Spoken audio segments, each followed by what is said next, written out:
Hello, welcome back to my YouTube channel. My name is Kate Kavi. Asanteni sana for always subscribing and sharing. Na kama you're new ya karibu.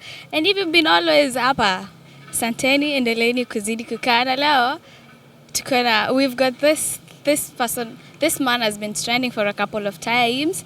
Na tumeamua kumtafuta tumlete ili tuweze kupiga naye story kidogo. So karibu kwa channel yetu. Asante sana. So tuambie unaitwa nani? Kwa jina naitwa Noli Wilson Rae. Naam. So probably kuna mtu anashangaa, why have you been trending? Can you briefly tell us why you've been trending? I've been trending because of so many things. Moja is that incident that happened.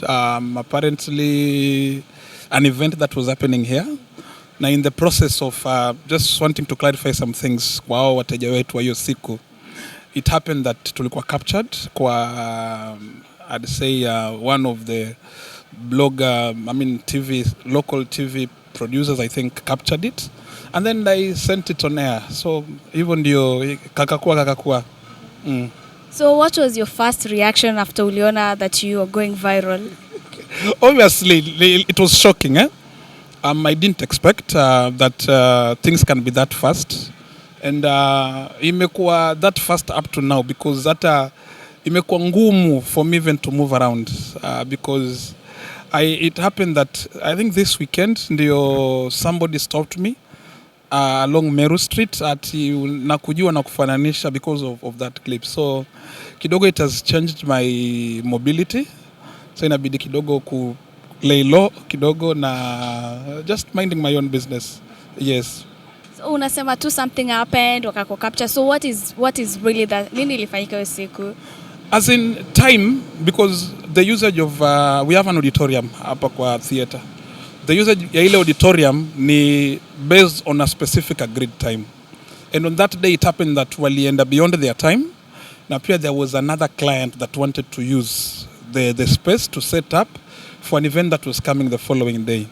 So in the process of sisi kuwaeleza na kuwaeleza kwamba they can't proceed, kidogo wale audience wao wakawa agitated, unaona, and there was that kutupiana maneno and it was an heightened situation, I'd say. Na katika hiyo hali ndio I think kwa hasira ama kwa furaha people said what they had to say and hivyo tu life ikasonga.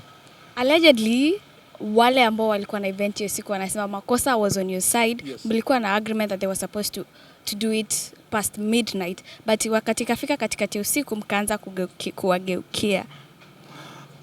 I think that will be very unfair of them, and like I always say, leo sio mwisho wa mtu kutumia hii space, and the moment they are not honest with their end, even them coming to use this or any other space watakuwa wanachukuliwa tofauti, because mtu mwingine pia ana contextualize ya kwamba hawa ni watu who they come use your venue and in the event they cannot put their part of the agreement. That is what they result into. Kwa hivyo my advice to them is let them be honest. I always say that this is the time they need to clarify to their clients ya kwamba they couldn't go to that hour that they promised because they started late. You had expected that they were to start around 2 and then later they changed to start around 4. It was around 5, 6 hawajaanza. They started around 7. Najua for a performance, for a show that had, I think, more than 20 performers and each performance performed like for an hour or so. Obviously they couldn't keep time. So if they say that sisi ndio tuku keep our side of the agreement, ours actually was a gentleman's agreement. There was no written agreement. We had with them that you pay this amount of money, start with them from 2 PM, lakini ikifika mwendo wa saa 4 wao wamemaliza. Na pia sisi ni wanadamu. We usually give an allowance of 2 extra hours. So sisi by midnight, come what may, they had to give space for the other team to set up for their performance that was coming on the following day. Yes.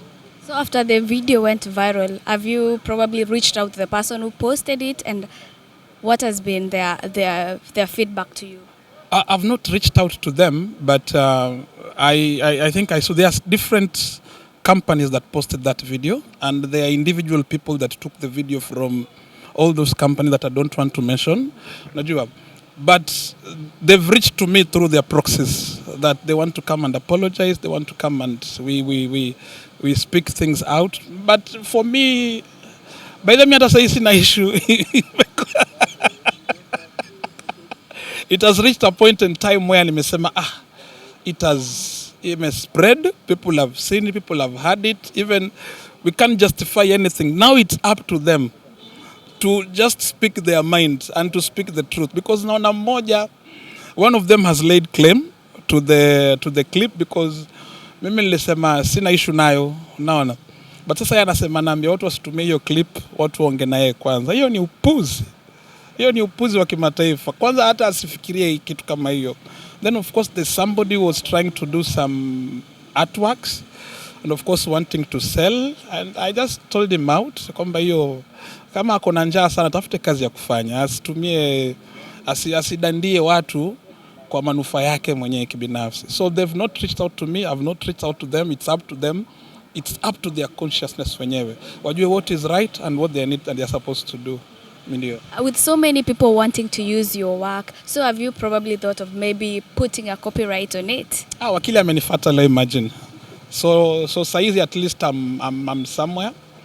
Bapo naweza sema kwamba it was my own way ya kuachia, lakini very soon things are going to change. Kwa hivyo anataka kutumia saizi, shauri yako. Nimetoadharisha. You want to use it, it's up to you. Don't blame me. Yes. So what impact has this, after the video gone viral, caused to your life? Kwanza ilini stress, to be very honest. I was very yani ilini pata off guard sana. It made me actually it curtailed my mobility. No, na vitu kama hizo. And then even my perception in the society really changed. Yeah. And I've had to take my own leave. Na unapata pia kuna ile aspect ya kwamba people now, I meet people and they are courteous enough to greet me, to remind me what about that video, what happened and what. Na wengine ni wazuri wananiambia bwana, oi kunywa kasoda hapa hivi na life kanasonga. Juzi kuna jamaa tu anambia, I remember you, I didn't charge me. Then there was another guy who also was driving one of he's a matatu driver.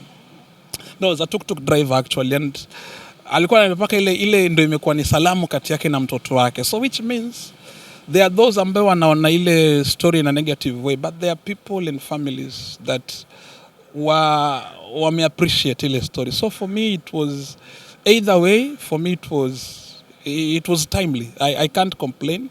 I can't heap praise on myself ama mtu yoyote yule. I'm sure after the video went viral, you were able to go to some of the pages, you saw some of the comments and some of the things that they were shouting towards you during that day. So do you have anything to say about some of the words that they niliona wakisema sijui mwanya kama panya, kitu kama hiyo, like do you have anything to say about it? Me sina la kuambia. Me as long as life yangu inasonga and my life is moving on. They've not stopped me from being whom I am, from doing what I'm doing. Kwa hivyo ni kama tu kama saizi somebody might be carrying it around, but haijaandikwa kwa uso wangu. I can walk to places and spaces people don't know about that clip, and life inasonga. So wakati ule linitatiza kidogo, lakini now hainizuii chochote. Actually mimi ndo huwa na comment kwa post za watu, unaona. Hata na comment na ile confidence. Mpaka wengine wanaulizana kwani huyu jamaa, because people were expecting me to get hurt. Yeah? But in the process I'd say nimekuwa more resilient. So even like I say kaende. Yes. So probably have you thought maybe of reaching out to brands to work with you? Ama is that one of the things that ambayo iko kwa agenda zako? Like I've said, an agency has approached me today and we've had a lengthy conversation. I'm just to look around if there are brands that will want to work with me. And I think in your time, angalau mwaka ukiisha anga, hata kama nitakuwa na meno mapya, you never know.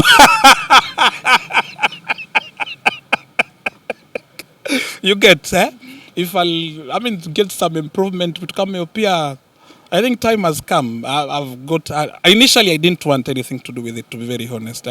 But a lot of people have approached me, people who are in the sector, people who've done brand movement, people who've done intellectual issues, and they've advised me, make use of this.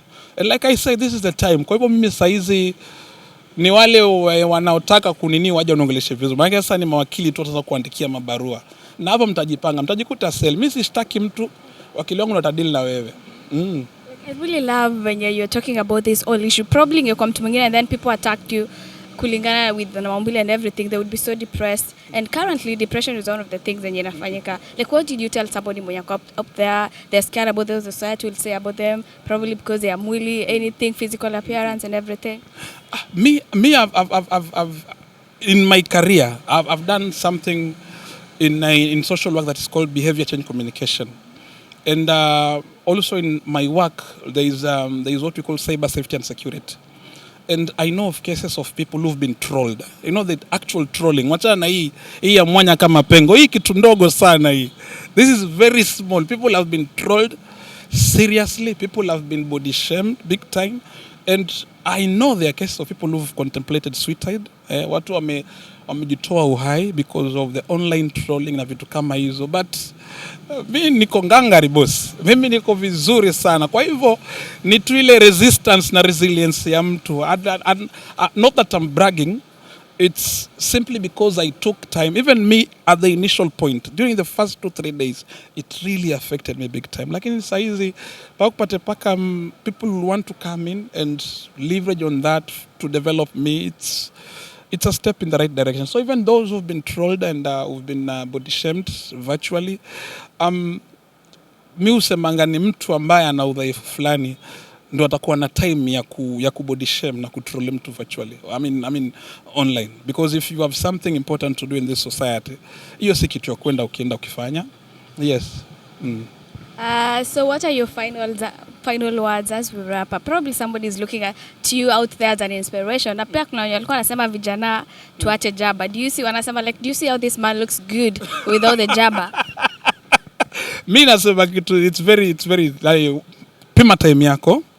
Know what you're doing and whatever you're doing, how much value that is. That yani whatever you're doing, you need to be cautious how much value is it adding to your life. If it's something that is pulling you down and actually taking your life back, just stop it. Yeah.